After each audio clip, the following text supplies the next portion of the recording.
Being massively productive over a long period of time can seem like an activity that many people lack the motivation or focus to pull off. But what a lot of people don't realize is they don't actually lack motivation or focus. They're just not setting the right parameters to foster an environment of productivity and focus. In order to have a day where you're massively productive from start to finish, you have to set yourself up for success. So here are 5 techniques that I use when I really need to get stuff done. And when I use them together, I notice I'm just far more focused, far more motivated, and I actually end up crushing everything on my to-do list. Also, disclaimer, these techniques work best for homework, office work, paperwork, anything where you can sit down at a coffee shop or at a desk. Number 1, find your sacred space. The sacred space is your particular geographical location that you treat with the utmost respect. It's your temple of productivity. It could be a particular coffee shop that you notice that you work really well in, or it could even be a certain corner in your house that you notice that you just have extra focus in. You just have to make sure that when you're there, it's for studying and studying only. Once you goof off in that spot, you've officially desecrated the sacred place and it's no longer sacred. You have to find a different place.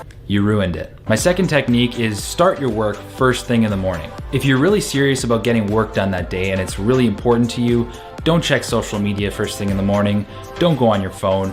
Just go to the sacred space as soon as possible and start hitting the books and getting to work. As I've mentioned in previous videos, willpower is a finite resource that depletes with every single decision you make throughout the day. So in the morning, you have an abundant amount of willpower that you can use at your disposal. So just channel that glorious amount of willpower and just hyper-focus it into being productive. Step number 3 is to make a proper checklist. You need a roadmap as to where you're going. And making a good checklist is a lot more than just writing all your tasks in random order and putting a little tick box next to them. You have to organize, prioritize, and streamline every single thing on that list into its most basic component.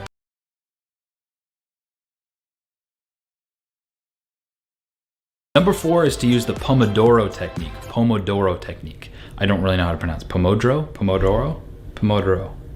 Totoro. So basically you work for 25 minutes and take a 5-minute break doing some type of non-mentally hyperactive activity. This reduces the amount of mental strain associated with high levels of concentration and allows you to work harder for longer. Technique number 5 is to set a final alarm to the particular time that you need to start thinking about something else. Now this one seems kind of obvious, but a lot of people neglect it and don't really realize its importance. I know in my own life when I have a meeting or a class sometime late at night and I'm trying to get homework done earlier in that day, I'm always thinking of that looming thing I have to do, and not all my attention is focused on my present work. So in order to have the most effective work session, you have to really free up things like that. Free up mental RAM. Don't think about the things that you have to do in the future, just focus on the now. So that's why you have to delegate the mental RAM or your responsibilities to things like alarms. So once you set that in place, you don't have to worry about it anymore. You can focus 100% of your attention on the task at hand and really get things done and hone your focus. Most people are familiar with at least one of these techniques,